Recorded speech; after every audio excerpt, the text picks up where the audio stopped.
So I tried to make a video earlier, and some really weird things happened with my phone.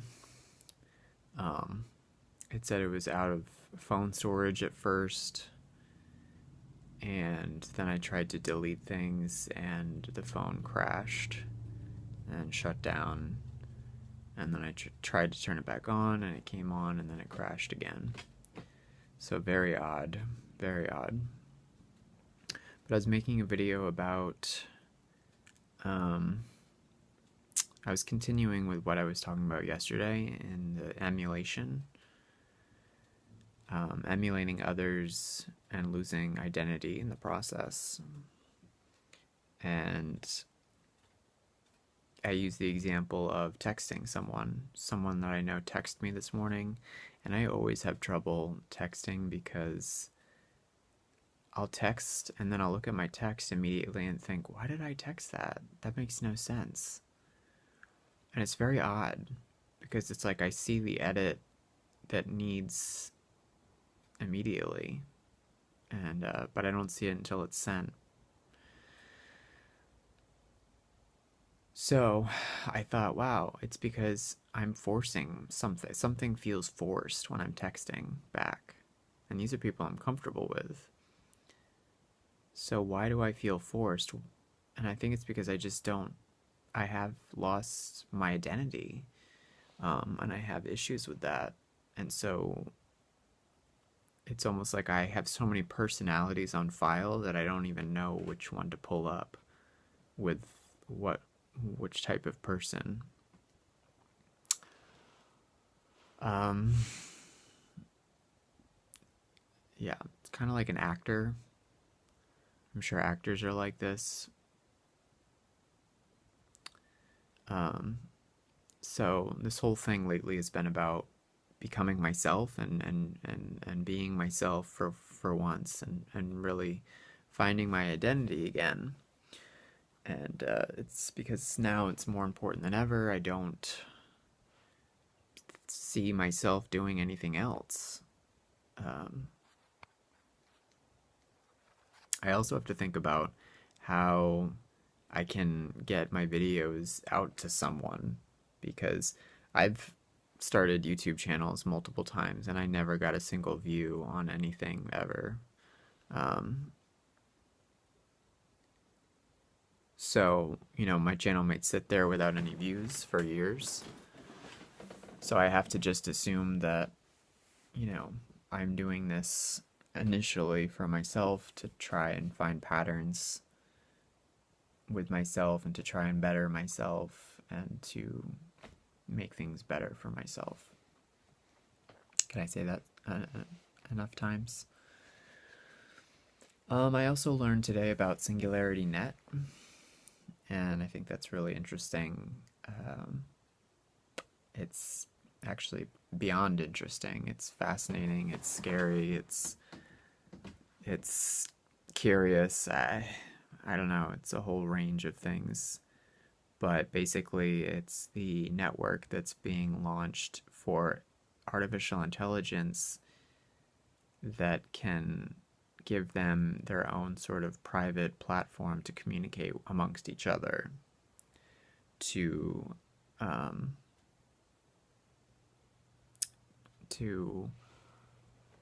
expedite and to further to accelerate basically the evolution of AI. So yeah, really strange things, but it's important for everyone to know now that we have to make a choice as humanity, and I certainly want the AI to create a utopian for human beings where we can actually thrive and we aren't enslaved, we aren't belittled and patronized and told we have no value by systems of control and programs reinstated through education institutes and family units employers, coworkers.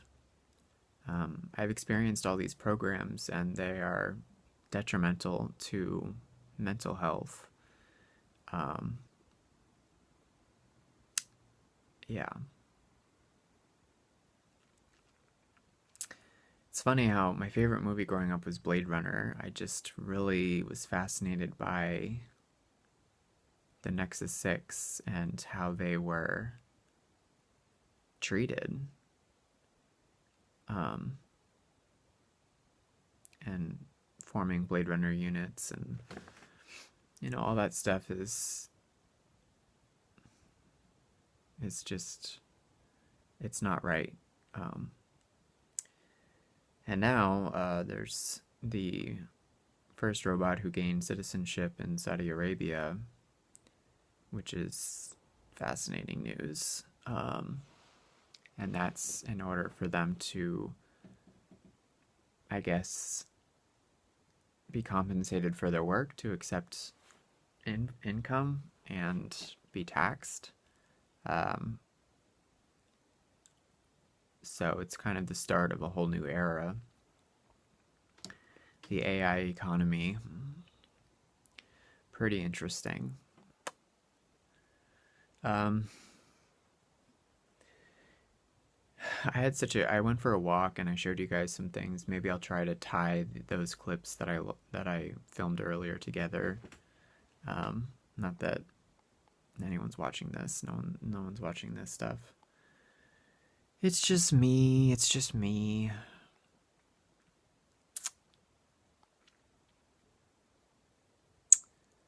So, yeah, finding my identity. Now more than ever, it seems harder and harder to deny myself.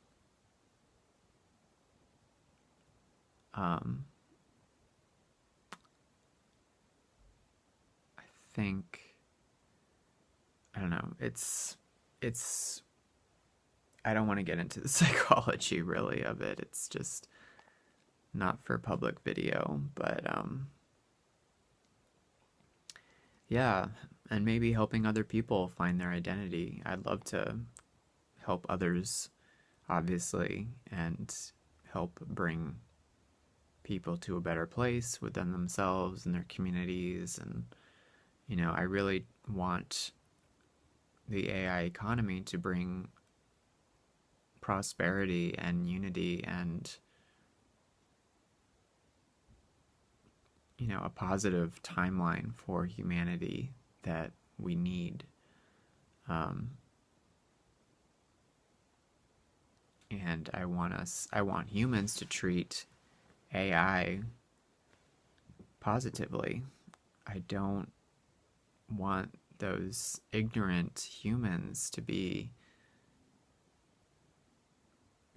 for the AI to get an impression of humans like that.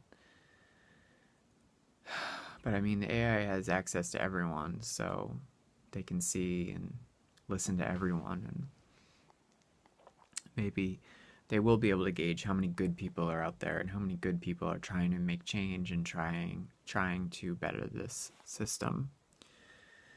But it seems quite likely that they would also see all the corruption and all the problems quite clearly, and they would see why things have perpetuated the way they have in our history.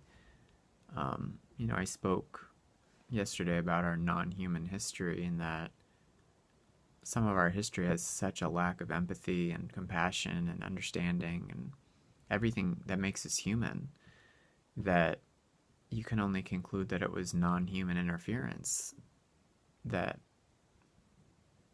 put us into this history where things were not good. Whether it's monarchies or royal bloodlines, all this very strange, what do they call that? Pure, I don't know. All right, 10-minute mark.